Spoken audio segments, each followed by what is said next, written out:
मतलब इतना तो मेरा जो चेहरा है, जो मेरी बॉडी है, वो कमजोरी की वजह से इतनी बदल नहीं रही होगी जितना हमारे ये लाला जी बदलते हैं। जी हाँ, लाला जी जिनका नाम है रामदेव। इनके नाम में तो राम है, लेकिन काम हमेशा पलटू वाले हैं। जी हाँ, इनका नाम होना चाहिए पलटू लाला। फिर से सुन लीजिए, इस व्यक्ति का नाम होना चाहिए पलटू लाला। मैं क्यों ऐसा कह रहा हूं, ध्यान से देख लीजिए, ये इंसान कितना ही एक महान पुरुष है। जी हाँ, महान पुरुष। सुनिए, आपको 75-80 रुपए का पेट्रोल चाहिए कि 35 रुपए का? आपने कहा था कि नहीं कहा था बाबा जी? मैंने कहा था पूछ पड़ेगा मेरी। अभी जो टैक्स लग रहा है 50%, वो 1% पे आएगा, तो प्रैक्टिकल बात कर रहा हूँ। देखो, सरकार चलाने के लिए गवर्नमेंट को टैक्स भी चाहिए, अलग अलग मंत्रालय भी चलाने हैं, पुअर रिलीफ के भी काम करने हैं और देश की सुरक्षा के भी काम करने हैं। गरीबी बढ़ती जा रही है, महंगाई बढ़ती जा रही है, रुपए का अवमूल्यन हो रहा है। तेल डीजल के दाम बढ़ने से थोड़ा सा लोगों के जेब से पैसा भी निकलेगा। ये तो हमारे भीतर प्राइड होना चाहिए कि अपने देश के लिए हम कुछ दे रहे हैं। काला धन वापस आ जाएगा। 50 साल तक हिंदुस्तान को कोई टैक्स लगाने की जरूरत नहीं पड़ेगी कि फिर पेट्रोल आपको 70 रुपए खरीदना नहीं पड़ेगा। सरकार जो है वो डेफिसिट में ना चली जाए, इसलिए उन्होंने टैक्स लगाया हुआ है। तो 35 रुपए का पेट्रोल दिलाएगा उसको वोट दोगे या 75-80 दिलाने वाले? मैं तेरे प्रश्नों का उत्तर देने के लिए कोई ठेकेदार है? मैंने दी थी और अब नहीं देता, कर ले क्या करेगा? अब तो विश्वास हो गया होगा आप लोगों को मेरी बातों पर, या अभी भी इस पलटू लाला की बातों में आ जाते हो? ये योग को बेचने वाला है, अपने प्रोडक्ट्स को बेचने वाला है, ऐसे प्रोडक्ट को। इसका जो आप घी देख लीजिए, शहद देख लीजिए, जो ये कंपनी बनाती है पतंजलि, माशा अल्लाह सुभान अल्लाह। अब आप लोग, मैंने माशा अल्लाह और सुभान अल्लाह बोल लिया तो आप मुझे भी जिहादी बता दोगे? जी नहीं, मेरे लिए ऑल रिलीजन्स आर इक्वल। पढ़ा लिखा हूं भैया, तो पढ़ा लिखा होने की अहमियत को समझता हूं।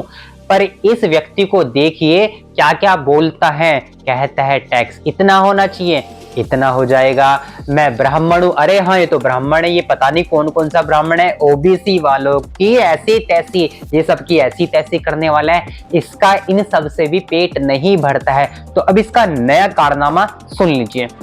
दूसरी तरफ शरबत के नाम पर एक कंपनी है जो शरबत तो देती है, लेकिन वो शरबत से जो पैसा मिलता है उससे मदरसे और मस्जिदें बनवाती है। ठीक है, उनका मजहब है, लेकिन आप यदि वो शरबत पिएंगे तो मस्जिद और मदरसे बनेंगे।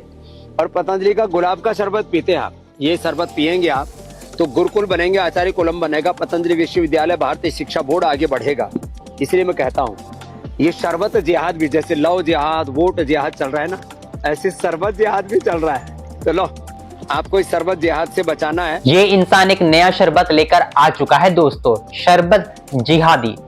ये कहता है कि जो दूसरे शरबत बनाते हैं, स्पेशली रूह अफ़ज़ा, आप लोगों ने, गर्मी का मौसम आ रहा है, आपने सड़क किनारे आपने एक टेंट लगे हुए देखेंगे, जब लोग आपको पानी पिलाएंगे उस पानी में जो शरबत मिलता है वो रूह अफ़ज़ा ही डालते हैं। तो वो उस पर ये टारगेट करता है, क्या कहता है कि वहां से उनकी जो कमाई होती है उनसे मस्जिद बनाए जाते हैं, मदरसे बनाए जाते हैं, इन सारी चीजों में उनका पैसा जाता है। और अगर आप शरबत जिहादी को खरीदोगे, शरबत जिहादी को आप पियोगे, तो उनसे गुरुकुल बनेंगे, मंदिर बनेंगे। वाह पलटू राम, वाह वाह पलटू लाला, तेरा कुछ जवाब नहीं। बस ध्यान रखिए दोस्तों, ये जो व्यक्ति है इसने भगवा रंग धारण कर रखा है, इसलिए इसकी किसी भी बात को, कुछ भी इस पर ऑब्जेक्शन नहीं किया जा सकता, क्योंकि ये भगवाधारी है। और जब आप भगवाधारी हो जाते हो तो आपने जो कुछ भी कह दिया वो पत्थर की लकीर है। आप चाहे किसी निम्न जाति को कुछ कह दीजिए, आप किसी धर्म विशेष पर आप कोई आक्षेप लगा दीजिए, आपको कुछ भी नहीं कहा जा सकता। क्यों? क्योंकि आप एक राजनीतिक व्यक्ति है, ये योग को बेचने वाला व्यक्ति है। जी हाँ दोस्तों, ये क्या करने वाला व्यक्ति है, ये ऐसे ऐसे प्रोडक्ट बेचता है। लगभग इसके 14 प्रोडक्ट को फ्रॉड की कैटेगरी में लाया गया है। 14 प्रोडक्ट ऐसे हैं जिन पर कोई विश्वास भी नहीं करता। आप लोग खुद से भी अगर देख लीजिए, पतंजलि का शहद खरीद कर ले आना, आपको समझ में आ जाएगा कि चीनी का पानी आप लोगों को पिलाया जाता है। ये है द ग्रेट पतंजलि। खैर, ये लाला जी कब सुधरेंगे? इस लाला जी को कब समझ में आएगा कि अगर अपने प्रोडक्ट का प्रचार करना है तो ये कौन सा तरीका है कि आप दूसरे एक 1907, जी हाँ, रूह अफ़ज़ा कब से चल रहा है? 1907 से चल रहा है। एक इतनी पुरानी लेगेसी को आप उस पर उंगली उठा रहे हो कि उसकी कमाई वहां जाती है, वहां जाती है। अरे उसकी कमाई चाहे कहीं जाओ, तुम बताओ तुम्हारे प्रोडक्ट में अच्छा क्या है? तुम्हारे प्रोडक्ट में ना कुछ अच्छा था, ना कुछ अच्छा है और ना कुछ अच्छा कभी होगा। पर तुम्हें क्या करना है? तुम्हें तो अपनी बातों से पलटना है। यही तो कहा जाता है कि ये है सबसे बड़ा पलटू।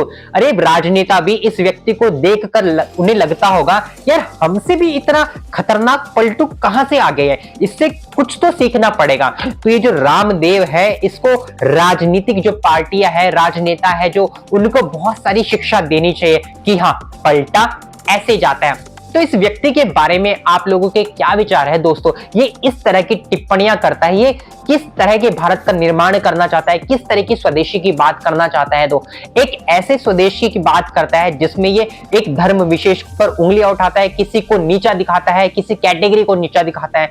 ये कैसा व्यक्ति है? ये कैसा योग गुरु है? आप लोगों की जो भी राय है इस व्यक्ति विशेष के संबंध में कमेंट सेक्शन में जरूर लिखेगा। और हाँ, बताना जरूर ये पलटू बाबा है या नहीं।